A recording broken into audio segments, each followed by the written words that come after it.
यहाँ पर आपको हम खबर दें, नवाज शरीफ के कागजात नामजदगी मंजूरी के खिलाफ अपील पर समाअत। ट्रिब्यूनल ने नवाज शरीफ के कागजात नामजदगी के खिलाफ अपील मुस्तरद कर दी। अपील को निंदा और उनके वकील ट्रिब्यूनल के रूबरू पेश नहीं हुए। अब्दुर्रहमान से इसकी तफसीलात जानते हैं। अब्दुर्रहमान, आगाह कीजिएगा। इलेक्शन अपील ट्रिब्यूनल ने कायद नून लीग नवाज शरीफ के कागजात नामजदगी की मंजूरी के खिलाफ दायर अपील जो है मुस्तरद कर दी है।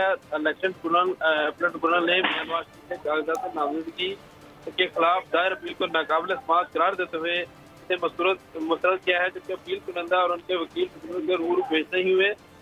लाहौर हाई कोर्ट के जस्टिस सरसाल हसन सैयद पर मुश्तमिल इलेक्शन अपील ट्रिब्यूनल ने अपील जो है मुस्तरद की। दरख्वास्तदार शहरी शाहद औरकज़ई ने यह अपील दायर की थी, जिसमें यह कहा गया था कि नवाज शरीफ को सुप्रीम कोर्ट ने ताहिया नाहल करार दिया। रिटर्निंग अफसर ने गैर कानूनी तौर पर कागजात नामजदगी मंजूर किए। ट्रिब्यूनल कागजात नामजदगी मंजूरी के रिटर्निंग अफसर के फैसले को कलअदम करार दिया, ताहम इलेक्शन अपील ट्रिब्यूनल ने इस अपील को मुस्तरद कर दिया है। जी, बहुत शुक्रिया। सब्सक्राइब करें और बेल दबाएं ताकि कोई खबर रह न जाए।